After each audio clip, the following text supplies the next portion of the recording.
Hello everyone, welcome to my channel. I hope everyone is having a wonderful day. Before starting the video, please go ahead and hit the subscribe button and give this video a like up. Roman Reigns recently reacted to being called the greatest of all time by WWE legend John Cena. Many people, including the Stamford-based company, associate that nickname with a 16-time world champion. The original tribal chief is one of the biggest stars in the entire industry right now.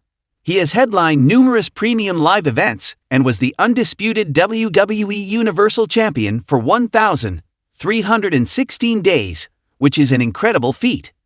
Roman was a heel for the past 4 years, but he turned babyface at SummerSlam last month when he attacked the Bloodline. John Cena has called Roman Reigns the greatest of all time on multiple occasions.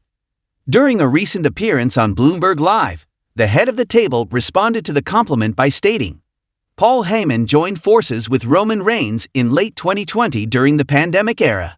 The duo formed the Bloodline, which became one of the biggest factions of all time in WWE.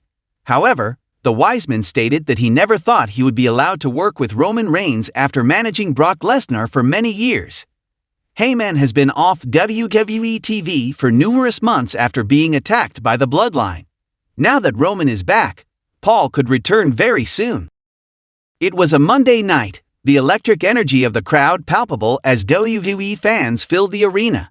The usual symphony of chants, some for the faces, some for the heels, echoed off the walls as the spotlight shone brightly on the ring. This wasn't just another Raw. No. This was one of those defining moments in WWE history, a chapter that fans would talk about for years.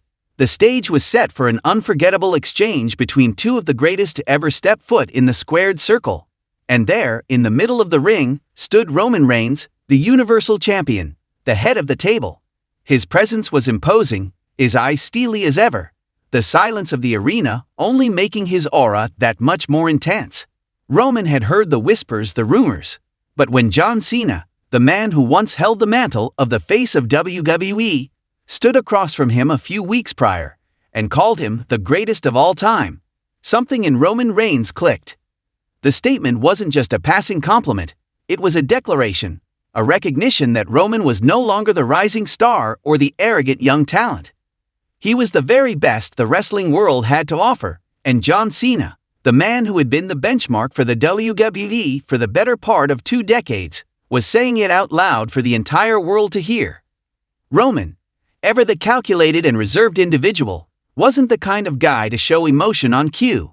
But when it came to something like this, something as monumental as Cena's words, it had to be addressed. No, not just addressed, but owned. He wasn't going to let this moment slip by without making sure the world knew exactly what he thought of it. The night after Cena's declaration, Roman Reigns appeared on SmackDown, the Universal Championship slung over his shoulder. His entrance was as commanding as always. The audience was buzzing with anticipation. They wanted to know how Roman would respond. Would he accept the title of the greatest of all time? Or would he scoff at the notion, brushing it off as another misguided opinion? Roman stepped into the ring, his calm demeanor a stark contrast to the rising chorus of cheers and boos from the WWE Universe. He raised a hand, signaling for the crowd to quiet down. The tension in the air was palpable. With the mic in his hand, he stood tall, his eyes piercing through the sea of fans as he began to speak. "You know," Roman said, his voice low and deliberate, "John Cena. He said something interesting about me a while ago. He called me the greatest of all time. And at first, I thought, okay, maybe he's just trying to be nice. Maybe he's just trying to build me up. But then I thought about it."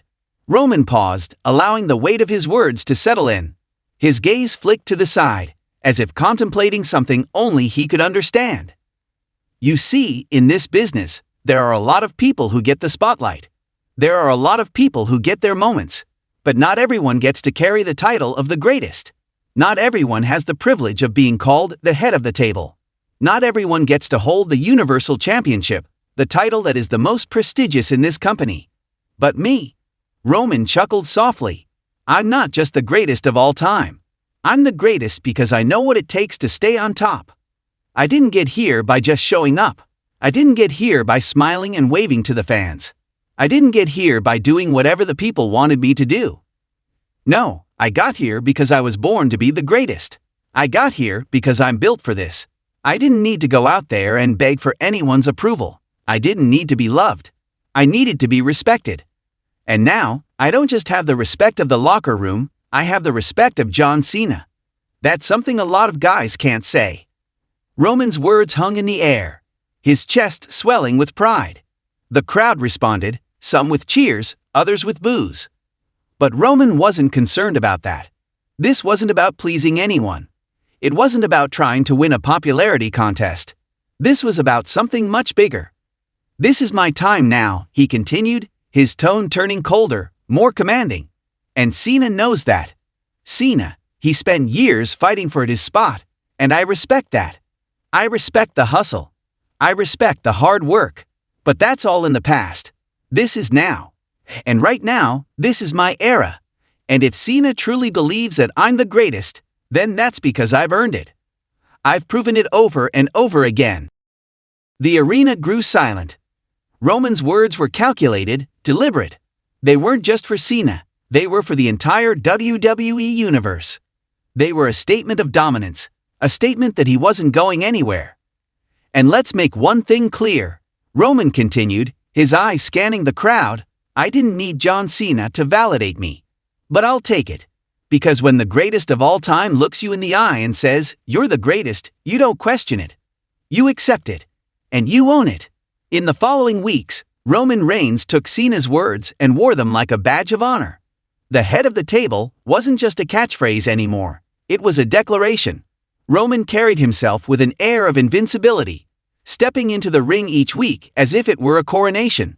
But there was more than just bravado in his actions. There was a deep sense of self-assurance, a belief that he had not only surpassed Cena, but surpassed everyone in his path. But then, John Cena returned. He wasn't going to let Roman's acceptance of his words go unchallenged. The challenge wasn't about disrespect. It was about showing that, despite what Roman believed, Cena still had unfinished business. It wasn't just about titles, it was about legacy. And so, the two men found themselves face to face once again. Cena, ever the competitor, had his own statement to make. I told you, Roman, Cena said, his voice strong and clear, you're the greatest of all time. And I meant that. But being the greatest doesn't mean you're untouchable. It means you have to constantly prove it. Every single day, every single match. Roman's expression was unreadable as he stared down Cena. He wasn't going to back down. But deep inside, he knew Cena was right. The greatest didn't get complacent. The greatest didn't rest on their laurels. The greatest proved it time and time again. With the challenge laid out before him, Roman's lips curled into a slight smirk. Then let's see who's the greatest, Roman said, his voice filled with confidence. Roman's eyes locked onto Cena's. There would be no more words. It was time to show, once and for all, who truly deserved the title of the greatest of all time.